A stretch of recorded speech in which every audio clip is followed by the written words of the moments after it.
I want whatever I'm putting out to feel original to me.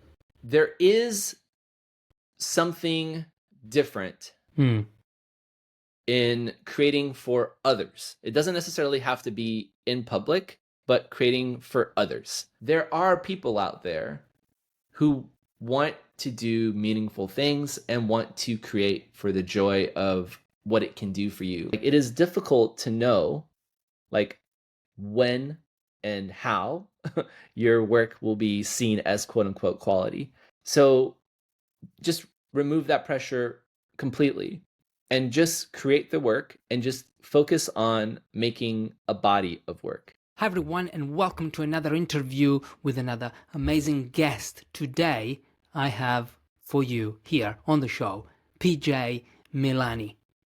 You might know him for his visual metaphors. They've gone viral online multiple times. PJ Milani is an illustrator. He's a high school teacher and an illustrator, a visual artist who simplifies complex ideas using these visual metaphors, which I discovered a couple of years ago thanks to Matthew Dix, who actually was on this show as well. We talked about storytelling.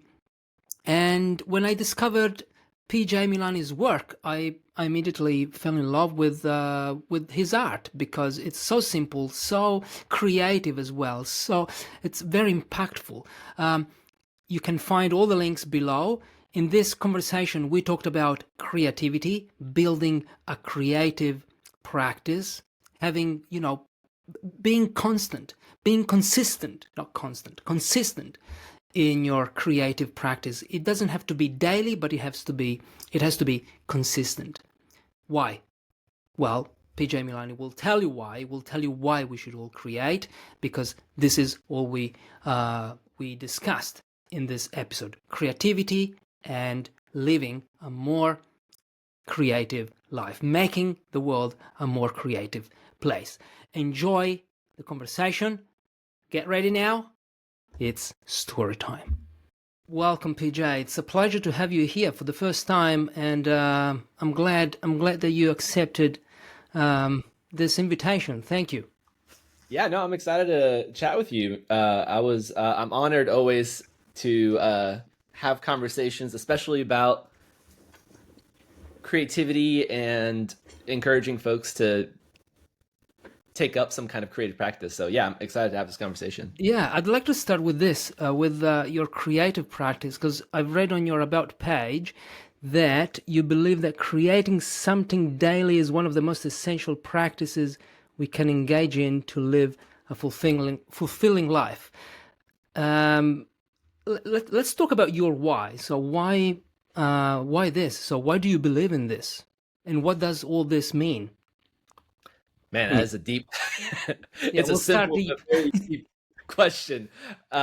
Simple but deep question. Yeah, I think that for me, so I've been teaching the creative arts for over 20 years. I'm in my 22nd year teaching, and I work with students, teenagers, on how you can integrate creativity as part of their daily lives, right?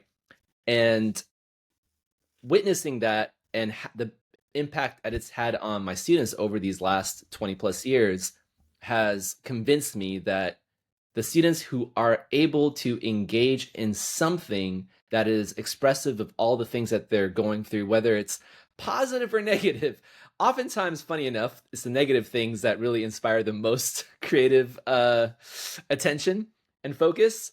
But I have just noticed that it has a dramatic there's a dramatic difference between those who are engaged in a practice and those who are not. That's from the witnessing side. Speaking from my own experience, I've lived the majority of my adult life teaching, but not necessarily practicing a creative art. Now, you can argue that teaching itself is a creative art, and it is. It's just that when you're trying to express ideas through some vehicle, whether that be illustrations, writing, podcasting, or any other medium, when you're trying to engage in conveying some kind of message, you go into like a deep dive into your thinking. And I find that the benefits translate to one, deeper thinking, deeper self awareness, deeper reflections on what it is that you're like your own why. Like we're talking about my why, but like you're Hmm. able to understand less.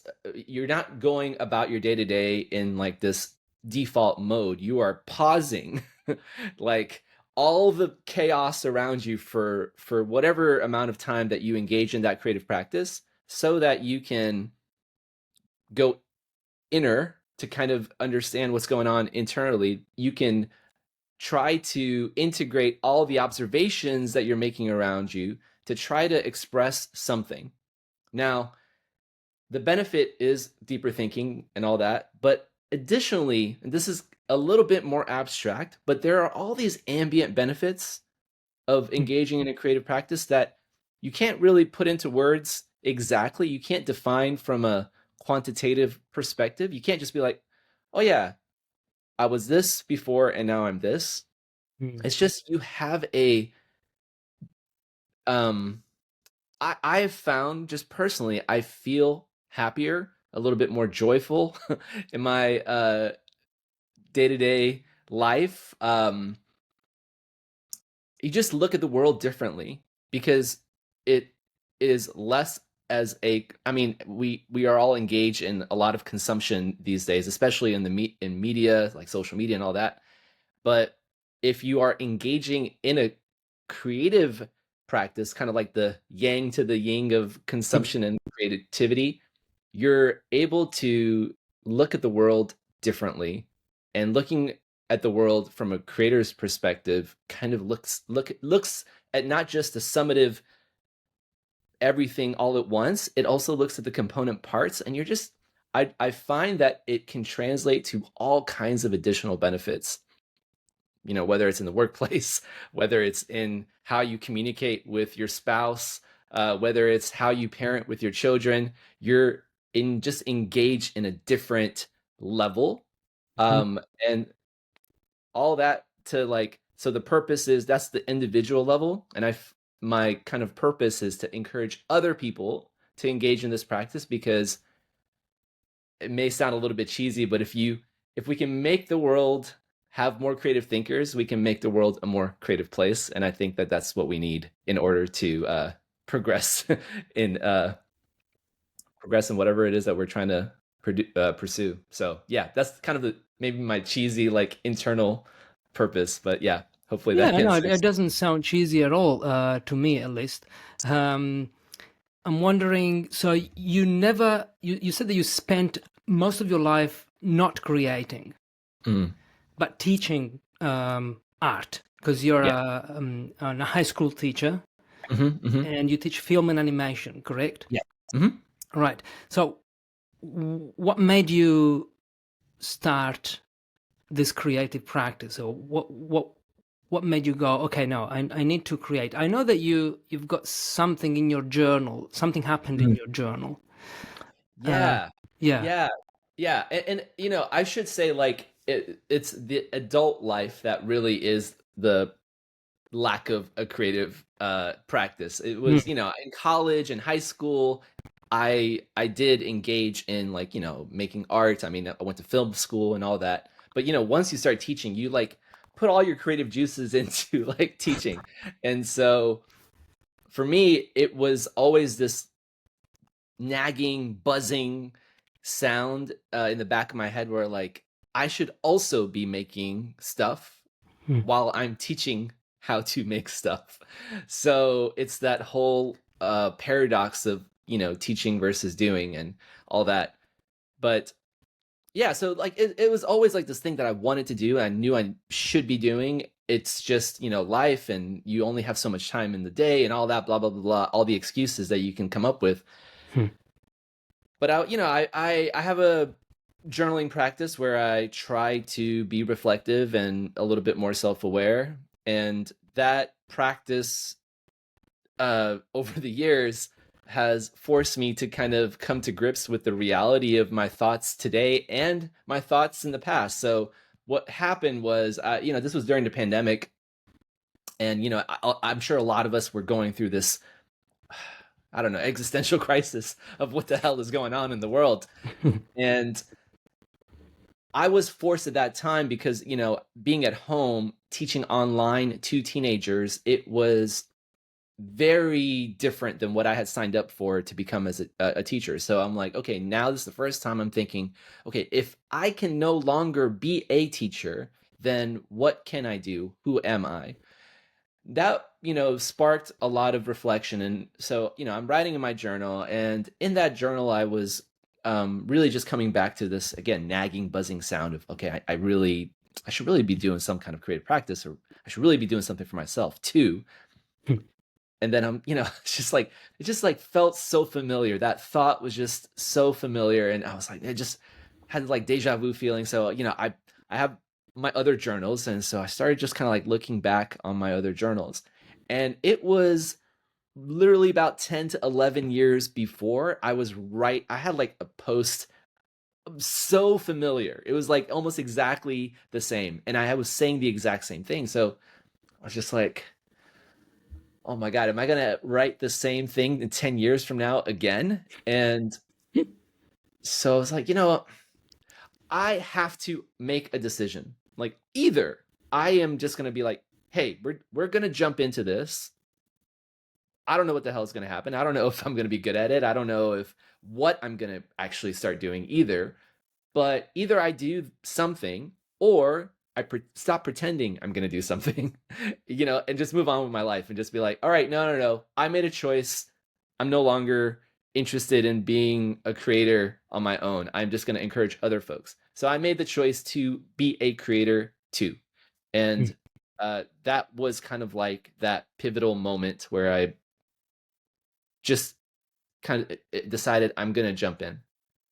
There's another there was also this it was almost like a convergence of all these other things. So there's the pandemic, there's this journal where I'm forced to be looking at I have to be honest with myself. That was a forced kind of reckoning. My dad also at the time, he's passed away now, but also at the time he was in the hospital. He had Parkinson's. And one of the things that he said to me is, always leave the door to God open. And that's and my dad is not a religious man, but there is this idea there that really just I just kept thinking about, like, you don't know what will happen, but you definitely have the door closed to opportunity and serendipity if you don't engage in something, or try something. Try things you don't know where the outcome is going to be, but taking risks and all that. It's like, yeah, there might be a small percentage of success, the smallest chance of success, but that chance of success, it will be zero if you do nothing. So those kind of three things together were enough of imagine like mixing up this chemistry in this little beaker, and that was enough to be a catalyst to push me over the edge to actually take the leap. And you started creating these like your visual metaphors. Is this the first thing that you started creating? No, No. no, no. Initially, so I had to have a conversation with my wife, by the way, before, like, as a family man, I can't just unilaterally make a decision to basically monopolize my discretionary time that I would be using to parent, to cook, to get groceries, to pick up the kids, all these other things that, get in the way of having some kind of creative practice. And this is because of the way I wanted to do it. Now, it's not to say like you have to do it the way I've done it, meaning devoting a large chunk of time, but I wanted to really deep dive into this. So I had to have a conversation with my wife first, and I was like, "Hey, babe, I want to do this thing, but if I do this thing, that would mean that I would not be able to cook anymore. I would not be able to do the laundry. Um, Sounds this won't great. be forever. Hear me out. This won't be forever. But for when I start, like for maybe like the first like 6 months, because I just for 6 months, will you be okay with this? And she's like, what? And I'm like, well, so what I'm thinking about doing is starting a blog. And she's like, what? Like, do people still read blogs? And I was like, I don't know. I really didn't know what I was doing. Like, I didn't really know what, I didn't engage in social media. I wasn't a so like I had a Facebook account, but I wasn't even, active Mhm. in there. So I really didn't know what I would do. But I had to have this conversation with my wife and say, would you be okay? She, bless her heart, uh, she was very supportive, and so that allowed me the space to be able to start. Um, because after working and all that, I probably have, and I still did stuff around the house. It can't like be 100% detached, but I have like what, maybe an hour and a Mhm. half a day to be able to do something. And so yeah, so I started writing in a blog. Hmm. That was the first thing. I actually the even before that, I opened up a newsletter. I didn't tell really anybody. A few of my friends, just through conversation, found out about it, and I had like 8 subscribers, and I had the blog, and I didn't post that I was doing this. I didn't tell a lot of people I was doing this. I was just thinking if I make good stuff, people will eventually come to it. Hmm. Fast forward a few months, crickets all around, and I underestimated the importance of some level of external validation to keep the juices going. Hmm. And I then came across a course called Ship 30. And Mhm. that's like a writing course. It's a writing cohort course. It was the first time I ever really heard of these cohort classes. And then so I kind of jumped in, and that was really my first entry into social media and like posting creative stuff on social media. And so I was writing at first. Hmm. That was the first step to just kind of clarifying my thoughts. I was like just writing ideas down. And then somewhere along the lines, as I was on Twitter, I started to see stuff from Jack Butcher, who's a who's also a visual thinker. It was kind of the first person I kind of saw doing this kind of stuff, and it was like, oh, that's a really simple but interesting way of exploring an idea. Hmm. And I was like, you know what? I use metaphors in my classroom all the time. I create presentations uh, to be able to express these kinds of ideas and distill them in for my students. Why don't what if I just started posting those things with the writing? Hmm. And I did. And like that signal was really strong. Like, I mean, imagine like you write a post and you get like maybe 1, 2, 3 likes. There were more, but most of those were from people in the community of the cohort. So I was like, it's an internal thing. Mhm. Nobody outside of that community was really showing Engaging. any Yeah. kind of Mhm. resonance with the stuff that I was writing.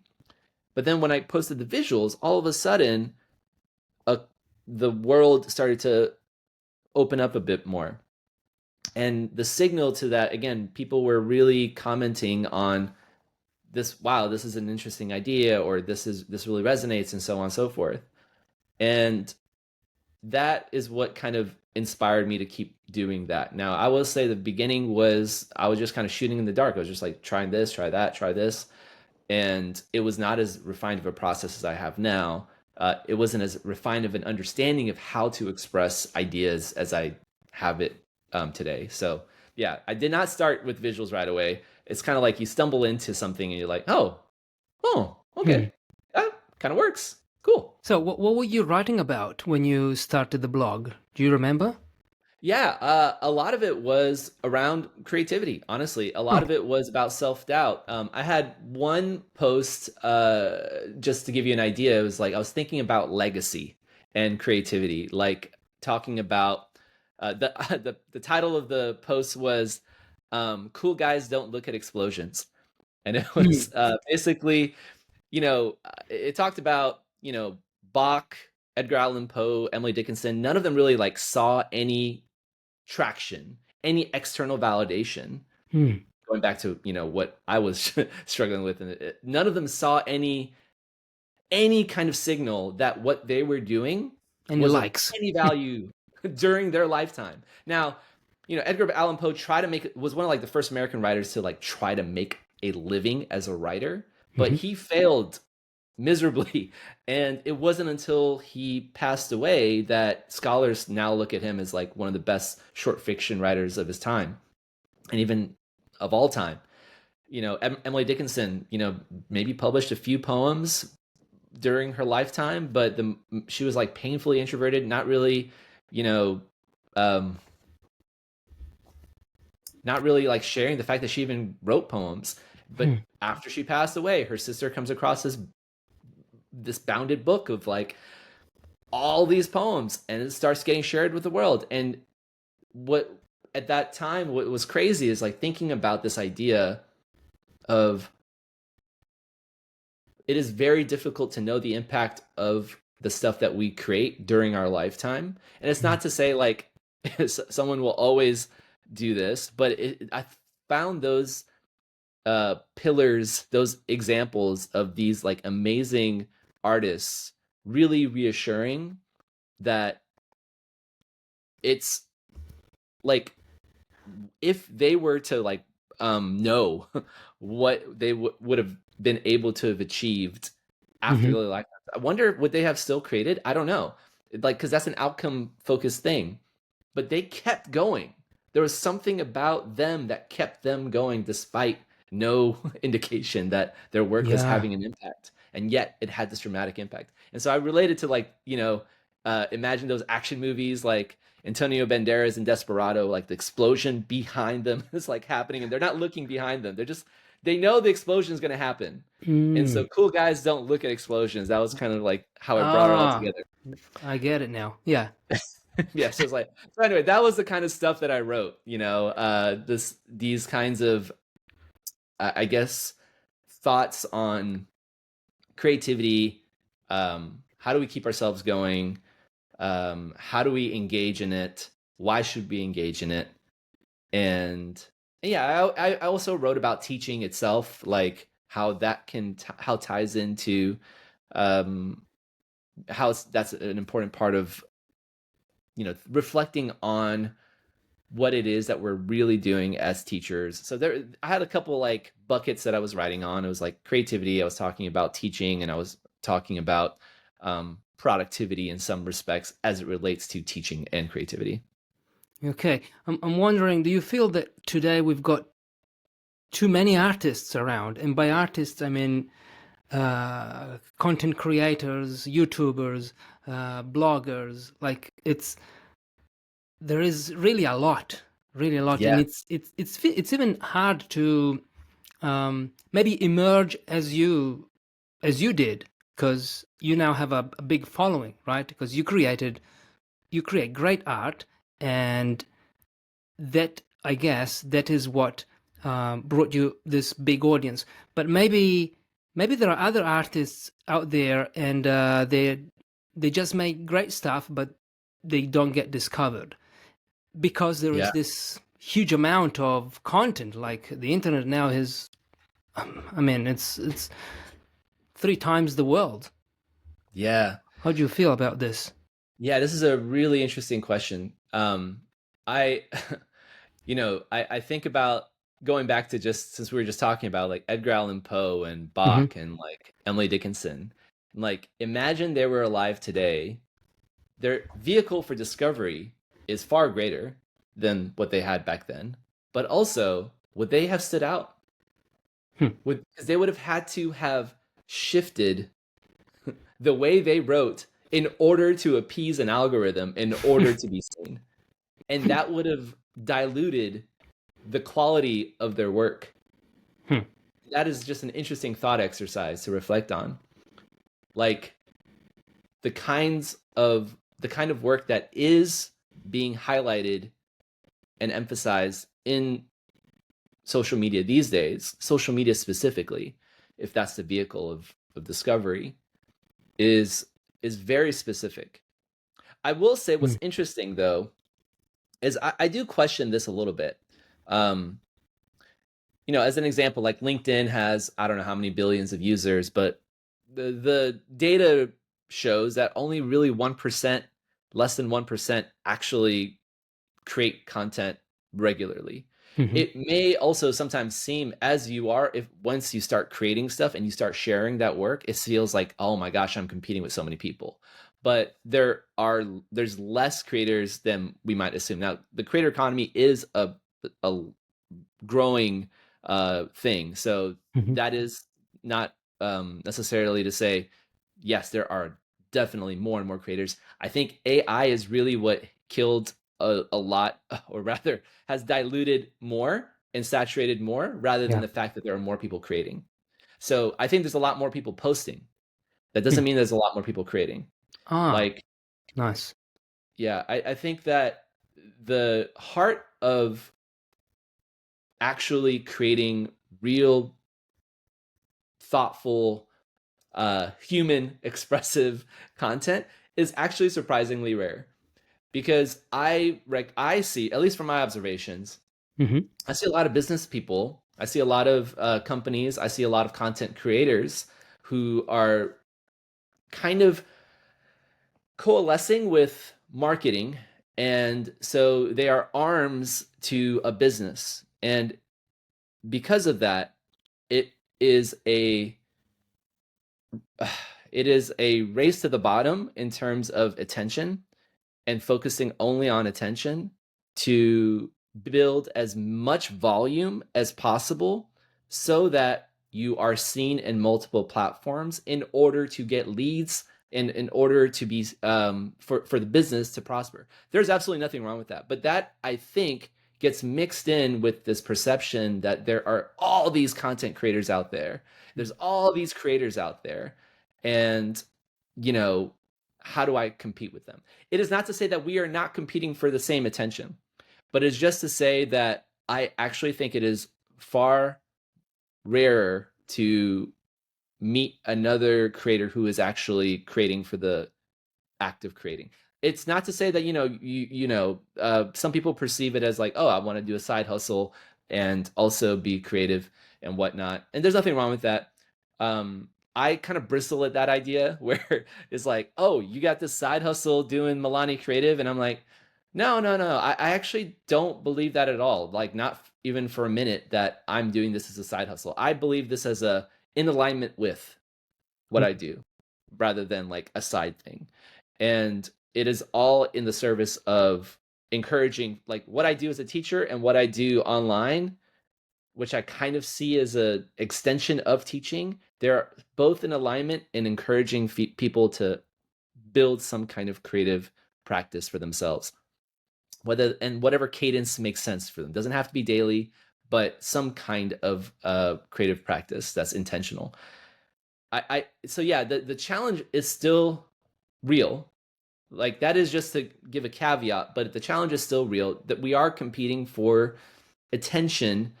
And in the beginning, I think you need a little bit more external validation to encourage you to keep going. Once you have a little bit of steam and you build up enough momentum and you build up enough confidence that you are able to find a thread in the work that you're doing to keep you going, then you kind of allow that flywheel to just kind of continue to push you forward, and that there's all these kinds of compounding benefits. And again, you're leaving the door to God open and all that. I will say for aspiring creators, the one thing that is the most challenging is finding the thing to give you enough conviction that it is in and of itself valuable for you to do without necessarily the outcome being amazingly big to start. It's like you need some external validation. My friend Lawrence Yo has this beautiful way of putting it, is that you need a lot of internal motivation and you need enough external validation to keep you going. And if like all you do it for is external validation, then you're going to eventually burn out. Yeah. And also, if you live by the praise, you die by the by the opposite of that. And so I think you have to find something that you want to do in and of itself gives you benefit. Like for me, what I was doing, the writing and what I was doing with the visuals, there in the very beginning, I didn't have very much traction. It was a little bit, but Hmm. it wasn't a lot of traction. It was in relativity to my writing, it was more traction. But I wouldn't say is like I made a post and all of a sudden like, oh my gosh, Mm. everyone is in, loving it and whatnot. It was as just like a case in point, there's a really famous uh graph that Jack Butcher made, and people have made maybe 100 different iterations of it. Where imagine like a hockey stick graph that kind of goes like an exponential curve. Hmm. In the very beginning, it's very very flat, very very flat, very very flat, and most people give up in that flat range, and they don't give enough. They don't do it enough to hit that little beginning of the slope to kind of catapult into this everything everywhere all at once moment. I literally my Instagram graph like of followers was literally looked like that. Like for at least the first 2 months, barely anything was happening.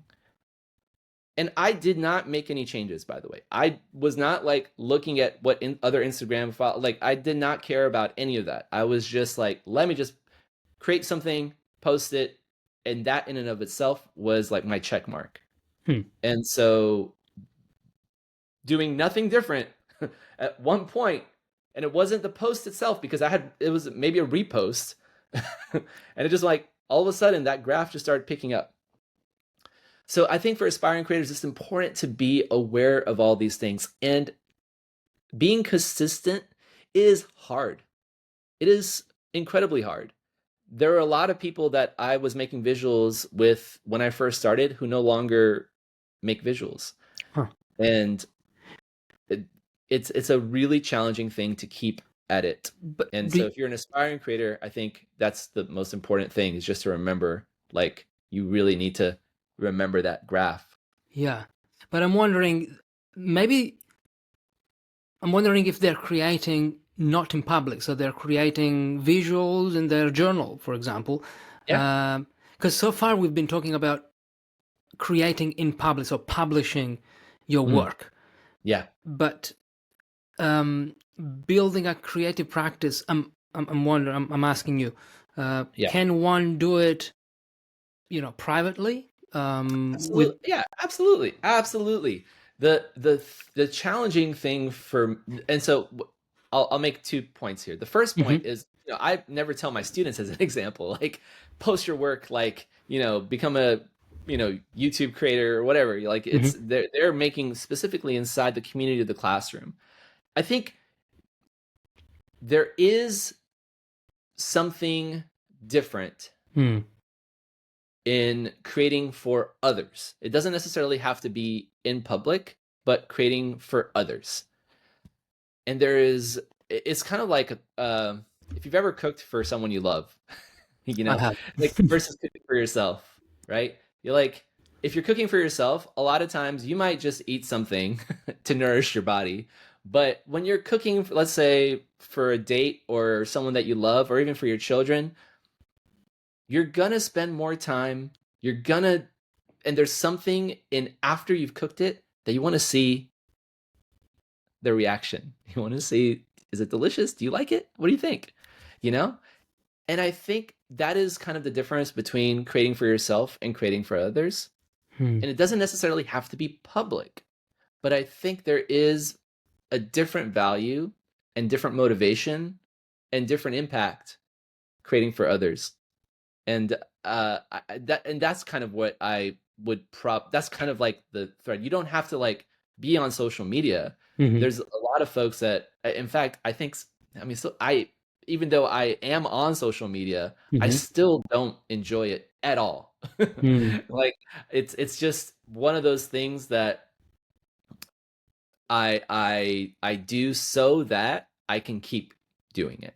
Hmm. Um, and again, I recognize that there is at this point, it is an opportunity vehicle to be able to hopefully engage with other creators, which would then open up things that are completely outside of social media.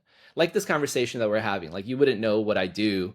And Yeah. I find these kinds of conversations really fulfilling. And hopefully, whoever ends up listening to this will find it somewhat meaningful and might at least get one takeaway from it.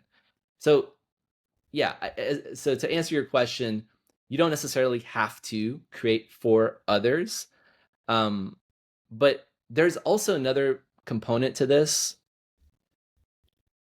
that when you have a point where you say it's done, there is something that happens in the creative rep that allows you to be able to then iterate and make something even better through that iteration cycle. Like if I am creating only for myself, that project or whatever it is that I'm working on, it could be drawing or painting at home, or it could be just, playing music at home. That's fine. But if there's never an end point to that, I've never closed the loop on it. And so Hmm. it just kind of I have all these open loops. Uh, and it's just like, there's something that being able to say, this is finished, I am now sharing it with you, that allows me to see whatever it is that I was making in a completely different light.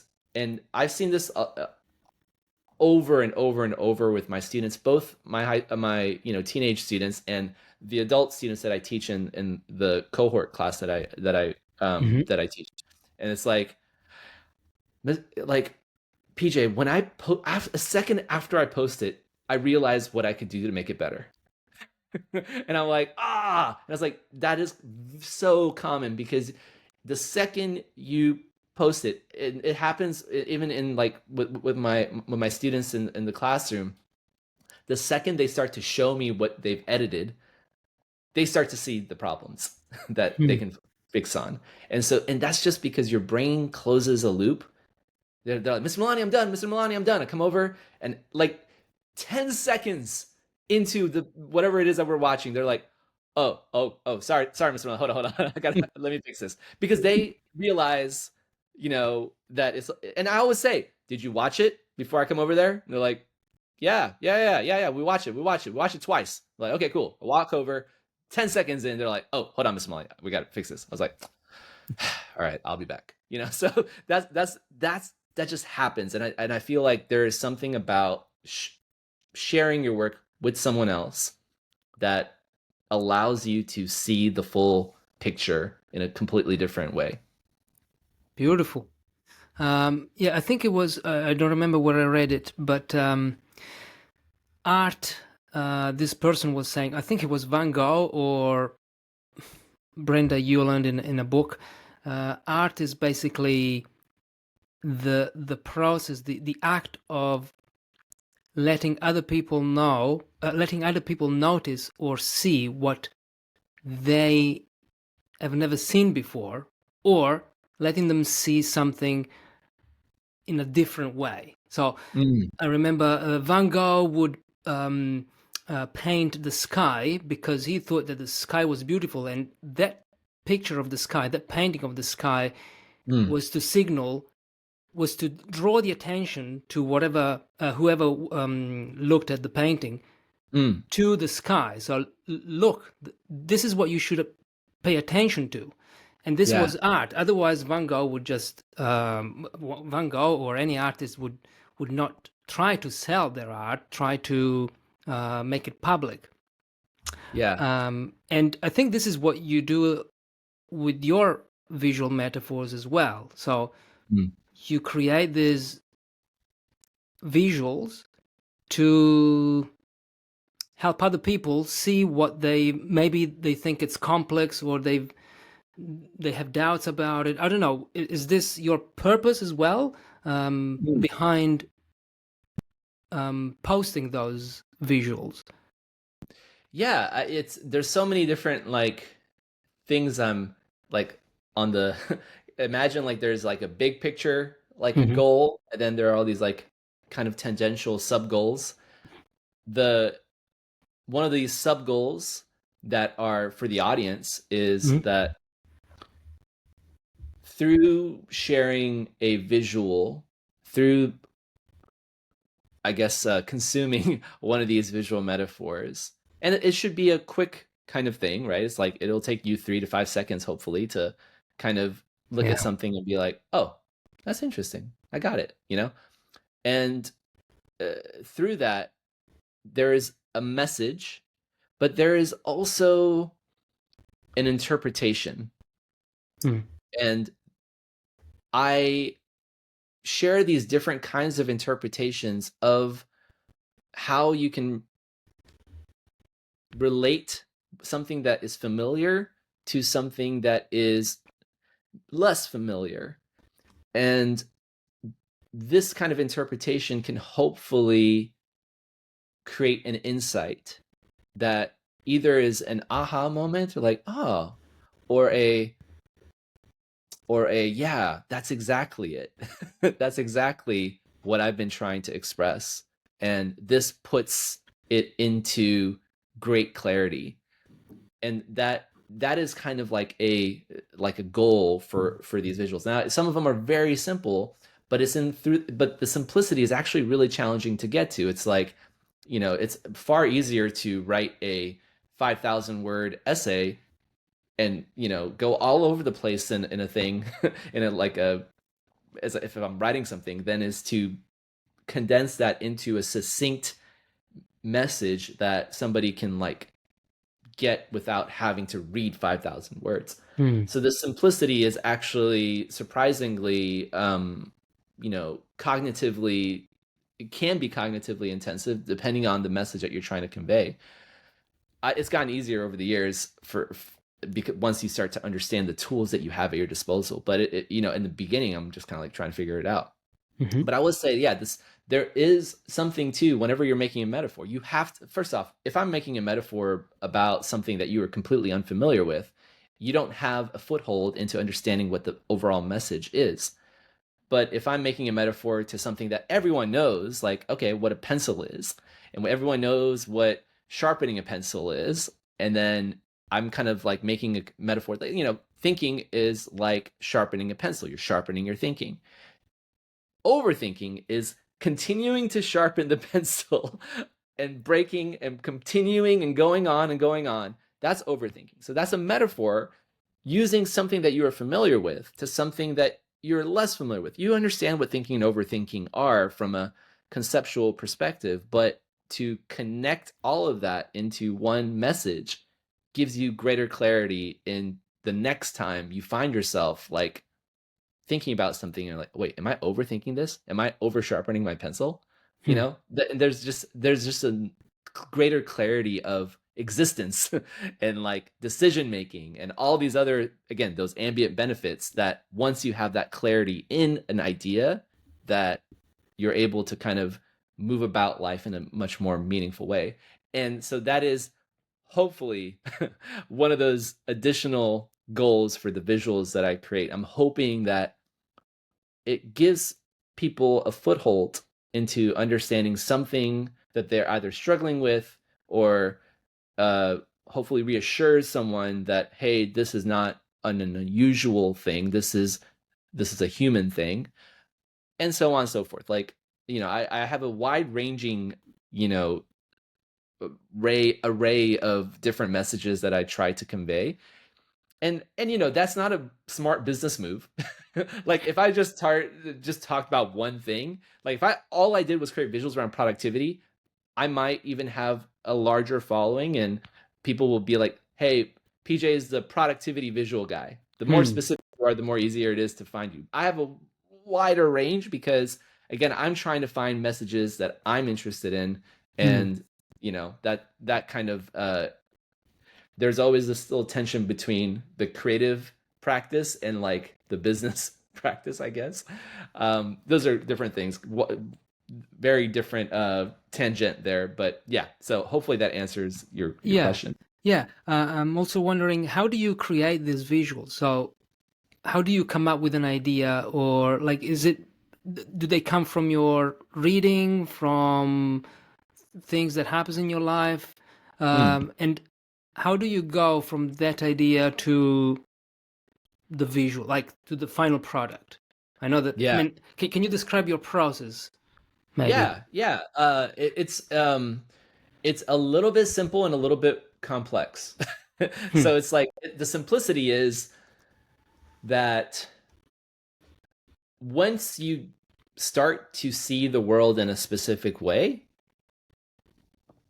you continue to see the world in that way, and it intensifies over time. So there's a very interesting phenomenon called the Bader-Meinhof phenomenon, which is a really fancy word for selective attention bias.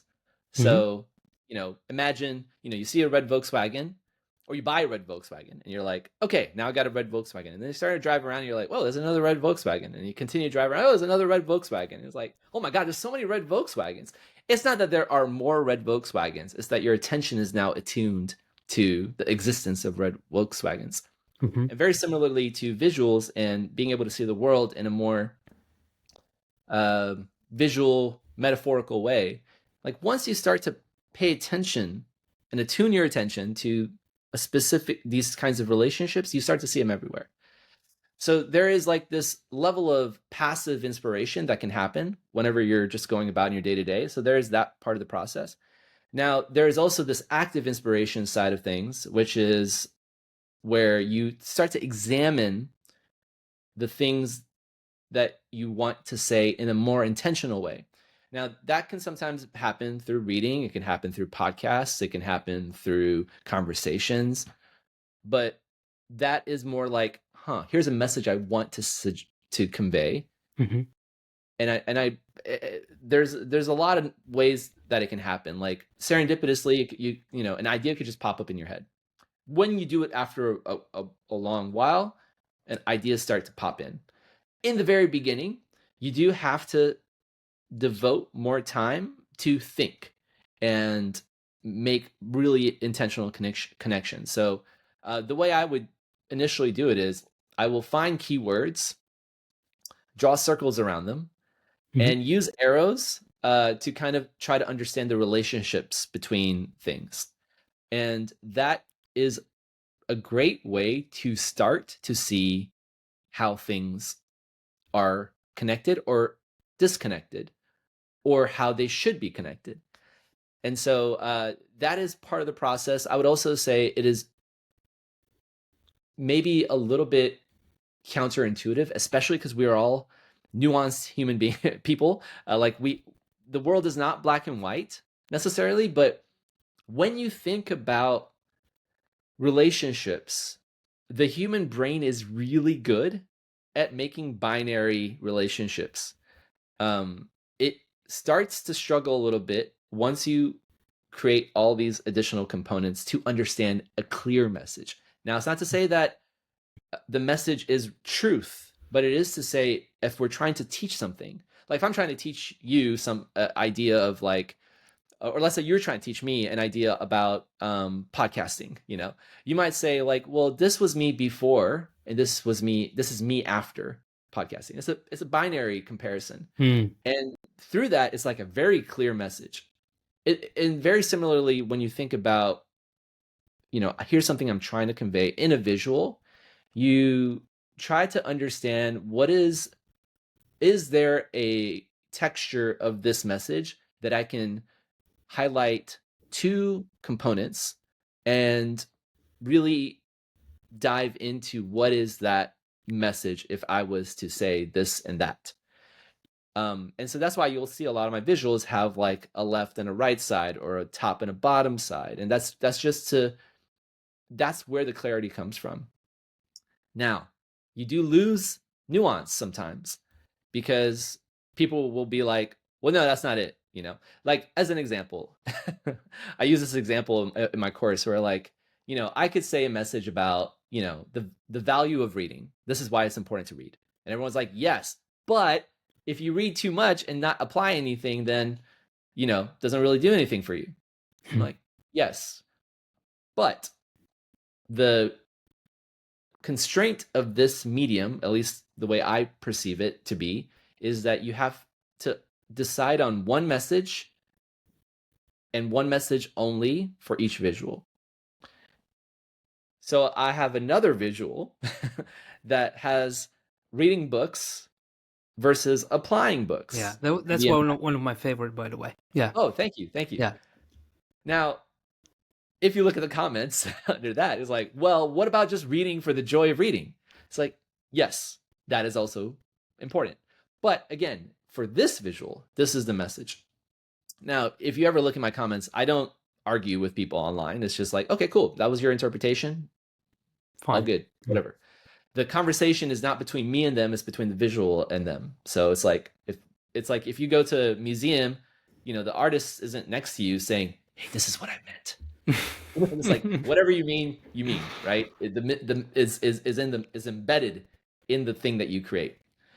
So all that is to say, you do lose nuance, but through a series of visuals, you can convey the nuance in a way. But like if you're constructing a singular piece of for clarity, I find that this binary approach can be exceptionally helpful.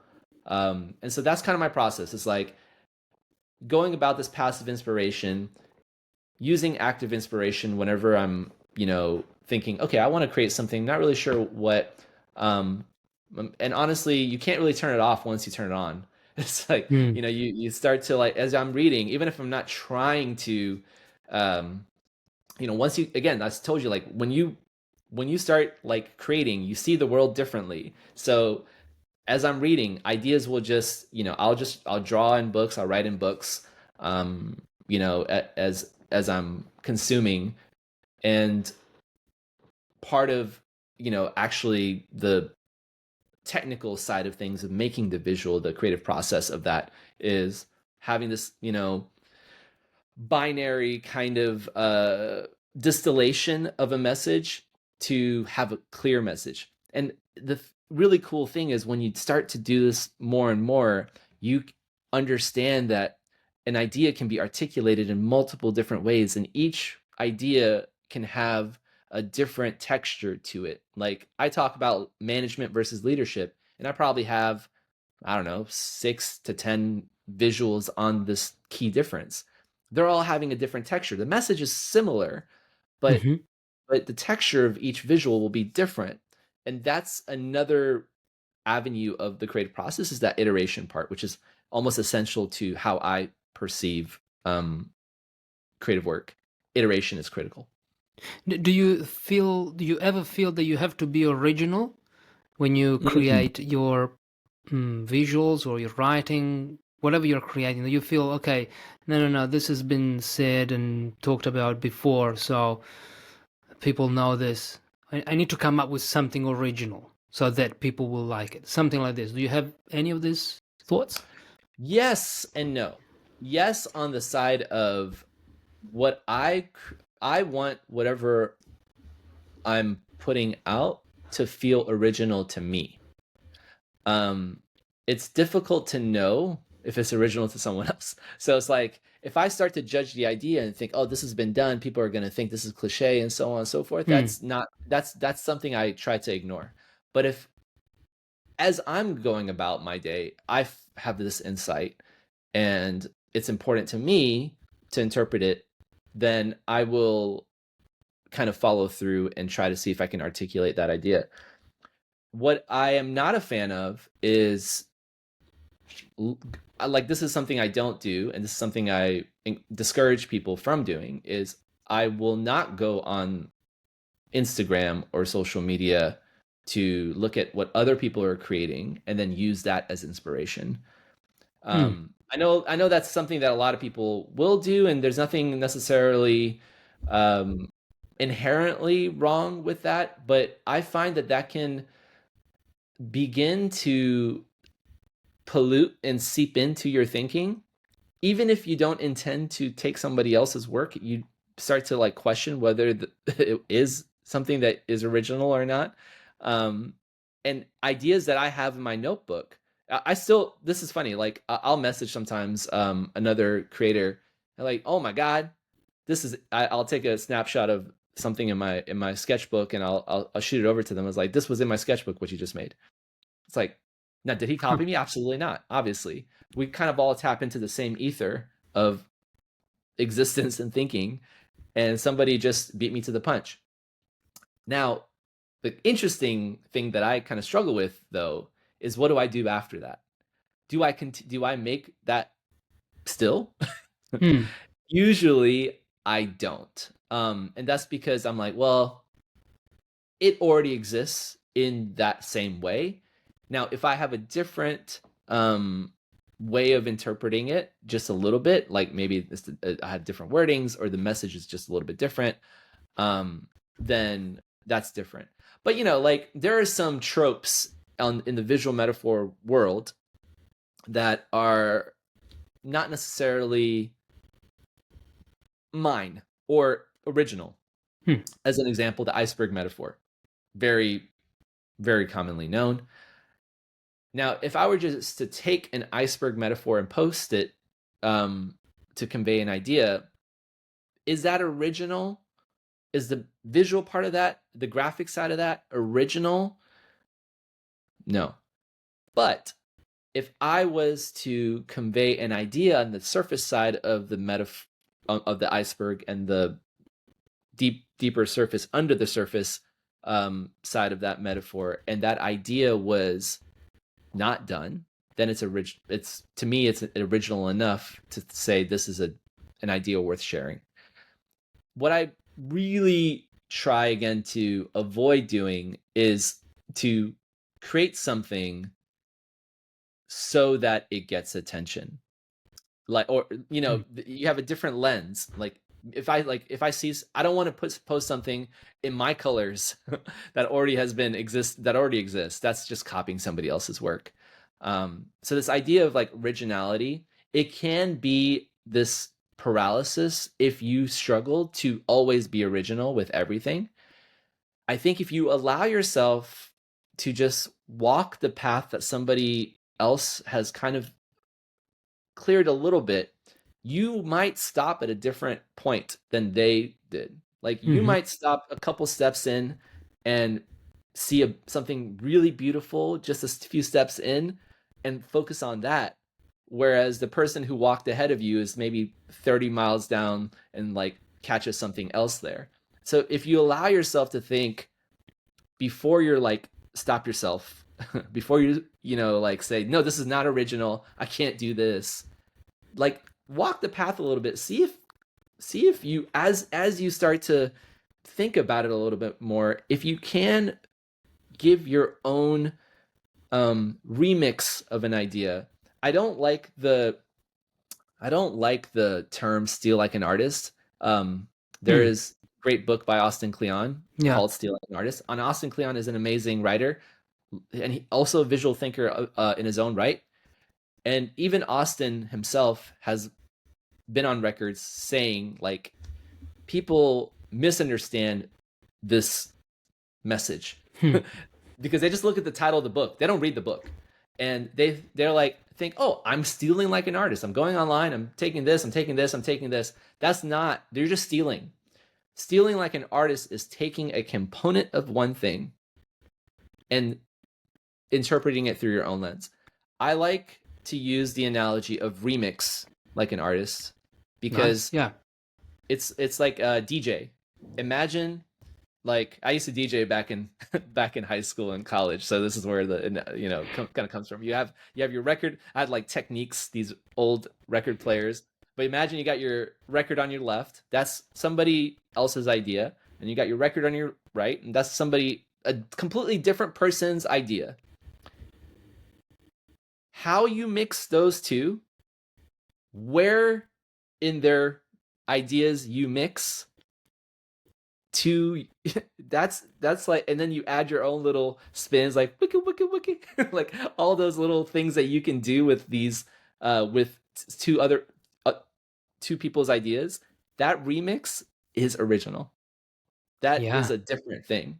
Like think about all the DJs in the world who've never played an instrument, who are like, they got concerts with millions of people, pyrotechnics and all that, and literally this is all they're doing. Like, yet they're creating something different. They're creating something original. They're True. creating something that resonates with people. So I think the challenge with originality is, yes, we all want to be original, but I think the misunderstanding with originality is that it has to be 100% new. And I think Mm. it's really more about understanding that it's okay to allow yourself to be inspired, but just remember, don't steal. Steal like an artist, or better yet, see it as remix like an artist. And I know that you're writing a book now. Well, we'll K- see. okay, okay. Yeah. Like it's not something that you're working on. Maybe it's just an idea that you have. Yes. Yeah. Okay. And I can share, what I'm thinking about. Hmm. It's still in the early works. The challenge I'm having right now, this is a very technical challenge, is finding a way, whether it's with a publisher or with a as a self-publisher, I'm not really sure, to this is the biggest challenge in publishing. This is a really big Hmm. challenge, which is colored pages. Such a What's that? simple colored pages, Ah, colored meaning like, pages. Uh-huh. yeah, so like I would love to make something that has color Mm-hmm. in it's such a simple thing, but I'm finding it to be more challenging than than it should. So it's like such a simple roadblock, but it's like expensive to publish in color. So Hmm. but yeah, anyway, so that's kind of like this roadblock I'm still kind of trying to navigate. But yes, people have been publishing in color. You can think about graphic novels and all that. But it is challenging to find like nonfiction publishers who want to work with an unpublished author who is creating visuals like the stuff that I'm creating. But yeah, so the thing I've been really interested in is making an illustrated mental models book that would help folks help see one, all these things that we may understand from organizational psychology, from heuristics, from how we think, and to Mm-hmm. help us make better decisions in a way that is memorable and Hmm. like we can remember and easy to review. So like, you know, we have these insights probably whenever we're reading that it's like, oh, that's a really cool idea. But then if you want to apply it, going back to this reading versus applying, you have to like reread that same chapter or something, like, Hmm. yes, you can look at your highlights, but oftentimes the highlights don't have the same impact of like an insight to like re-trigger it and like pave the road in your thinking so that it's easier to walk through to get to that insight. To make behavioral change is really actually quite challenging, and sustainable behavioral change can be really challenging. my Mm-hmm. so my hypothesis is that visuals are such a powerful medium because they're fast and they're memorable to remember, like easier to like, all right, this was a thing. It's Yeah. still you're still you can still remember it, you know? uh I hope. But even if you don't, like to review it would be really easy. You could literally, if you have a coffee table book, you can pick it up and open it up to any page and be like, oh, that's an interesting thought. Oh, I mean, you could read it really quickly. And yes, there would be additional like writing to help support it, but imagine like on the left side you have the insight in the visual, and then the right side is a little bit deeper exploration of it. I Um, like it. Very similar. My vision is very similar to something like an Austin Kleon book, where if it's really it's really dense, but also succinct and clear and easy to digest. Um, so yeah, so that is something I'm working on. But the core challenge is this color roadblock. I worked with um an author from Denmark, made some illustrations for one of her books, and uh I made a black and white version, and the color version is just like it's just so much lost in the like Yeah. in the black and white. And so now she's working trying to get her publishers to publish it in color, and it's tough. So it's there's something about that, and yes, I could adapt the style to make it black and white, but color in and of itself is a vehicle to convey messages. The So I message. just Yeah. want to have that additional tool for greater clarity. So yeah, anyway, that's kind of like the technical side of it and the dream aspirational side of it. And yes, just a final question I wanted to ask you before we talk about your course. Mm, Um, some final words of encouragement for people who want to create. mm, Like one thing that comes to mind when I think about you is quality versus quantity.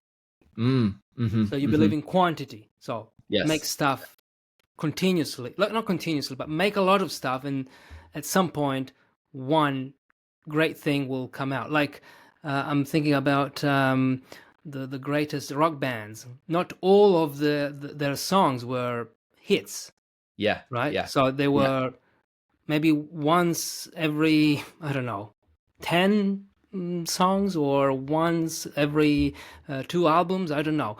But it's about keeping that process going, keeping that momentum going, and keep creating.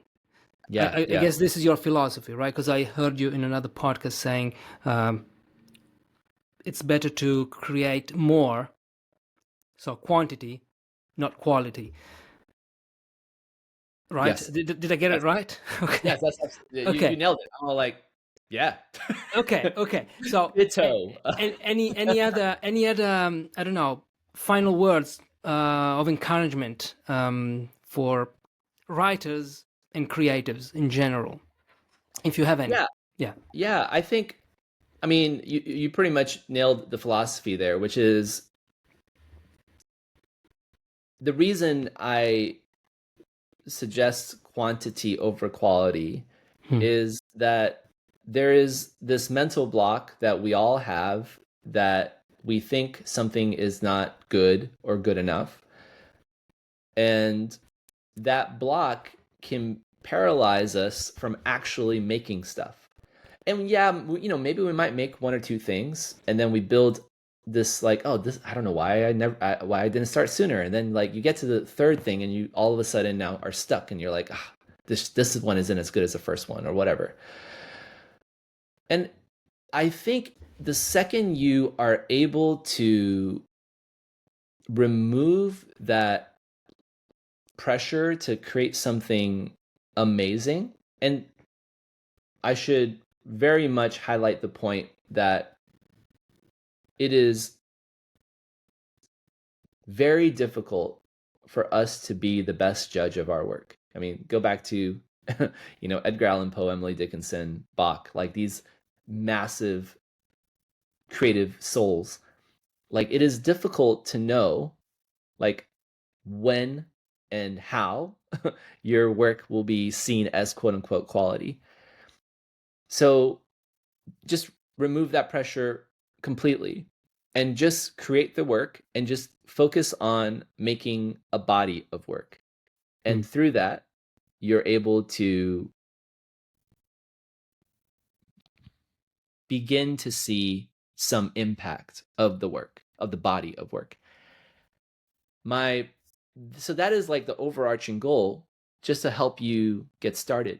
But as kind of like a first words of advice for someone who has been like, if you've been listening to all of this and you're thinking to yourself, gosh, yeah, I've had that thought where I want to do something. I want to do something on my own. And but man, there's all this crap out there. There's all this.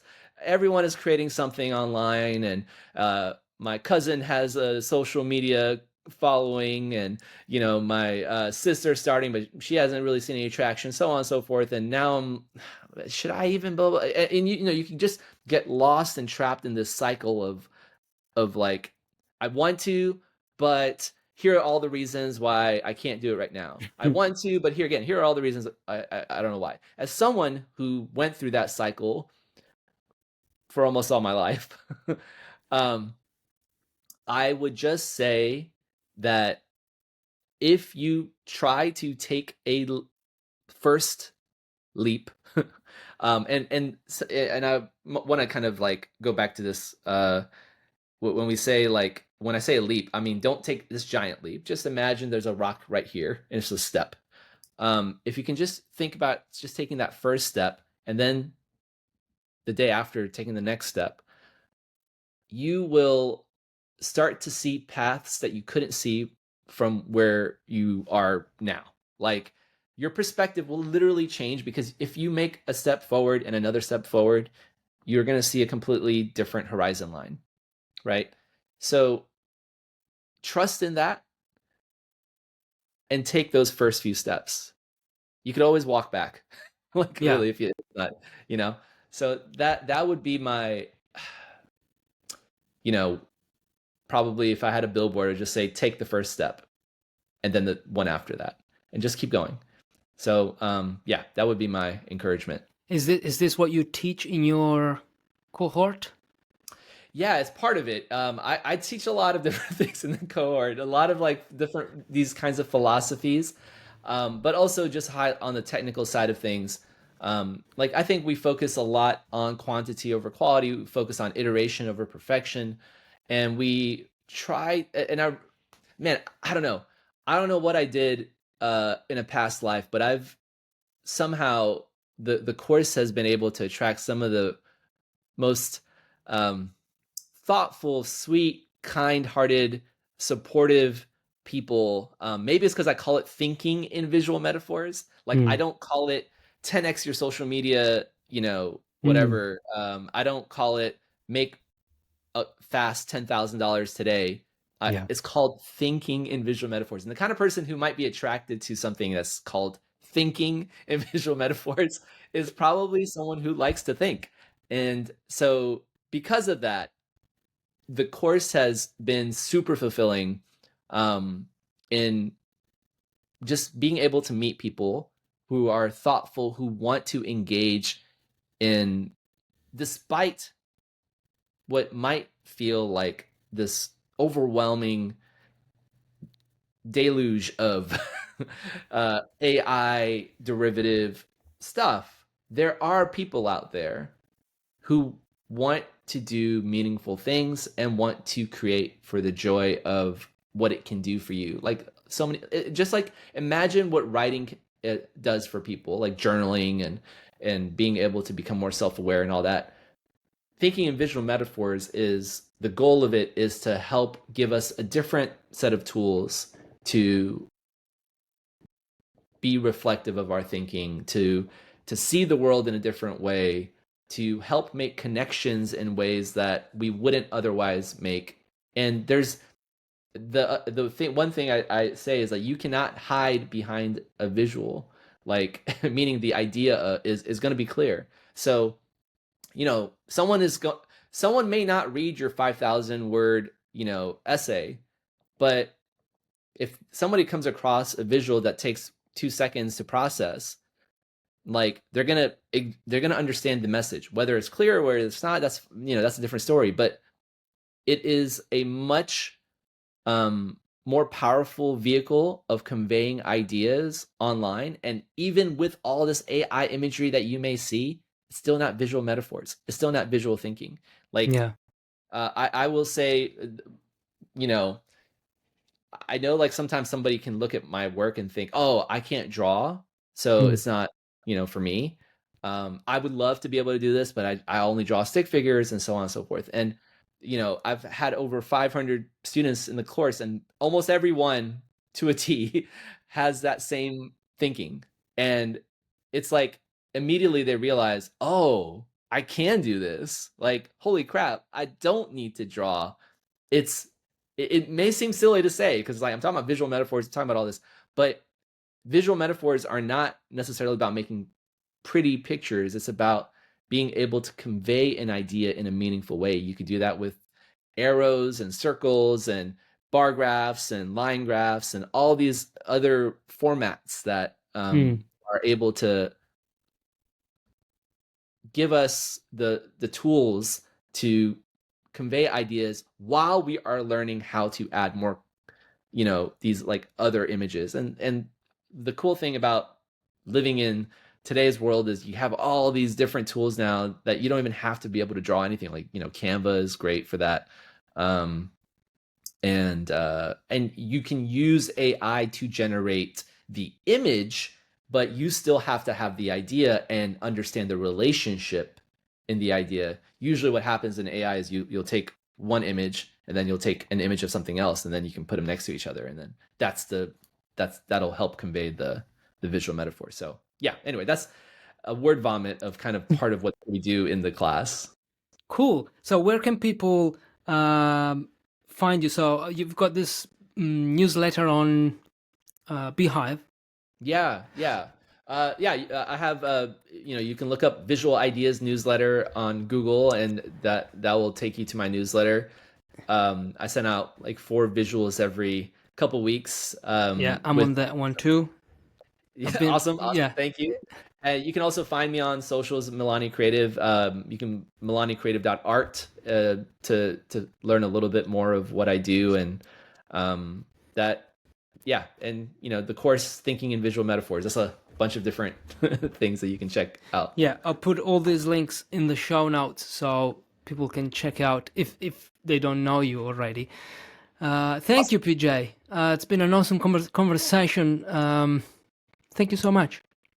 Yeah, man, it's been awesome. Thank you for having me. And hopefully this is helpful for anyone who is trying to start a creative practice. I'm sure it will be. Thank you.